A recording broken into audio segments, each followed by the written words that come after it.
हर रोज दोपहर को एक भिखारी एक घर के दरवाजे पर आकर खड़ा हो जाता था और उस घर की औरत चुपचाप उसे एक थाली भोजन दे देती थी। 2 रोटी, थोड़ा चावल और सब्जी। भिखारी हाथ जोड़कर कहता, हे प्रभु, तेरा लाख लाख शुक्र है, तू रोज भेज देता है अपना दूत। इसी तरह हर दिन भिखारी आता, औरत उसे भोजन देती और वह भगवान का शुक्रिया अदा करता। लेकिन एक दिन पड़ोसन ने ताना मारा, किसे खिला रही है तू? जिसे अपना होश नहीं, वो खाता है तेरा और शुक्रिया करता है भगवान का। पड़ोसन के तानों सुनकर उसके दिल को चोट लगी। सोची, खिलाती मैं हूँ और शुक्रिया भगवान का करता है। अगली दोपहर उसने थाली में चूहे मारने की दवाई मिला दी और मुस्कुराकर खुद से बोली, आज देखती हूँ कैसे भगवान को शुक्रिया देता है ये। लेकिन जैसे ही उसने रसोई से बाहर निकली भिखारी को भोजन देने के लिए, तभी भीतर से कोई आवाज आई, जो दूसरों का पेट भरता है, कभी तेरा भी पेट उसी से भरा होता है। उसका दिल कांप उठा।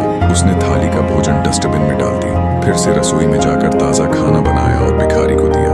भिखारी ने थाली लेकर कहा, शायद आज मेरा वक्त टल गया, भगवान ने फिर भेज दिया आपको। भिखारी ने भोजन लिया और वहीं पर एक पेड़ की छांव में बैठकर खाने लगा। उसी समय उस औरत की बच्ची स्कूल से रोती हुई आ रही थी। उसे बहुत तेज भूख लगी थी। उसने भिखारी को खाते देखकर उसके पास चली गई। भिखारी ने खाना खिलाया और बच्ची मुस्कुराते घर चली गई और उसने अपनी माँ से सारी बात बताई। औरत बच्ची की बातें सुनकर शॉक हो गई। उस रात उसको नींद नहीं आई।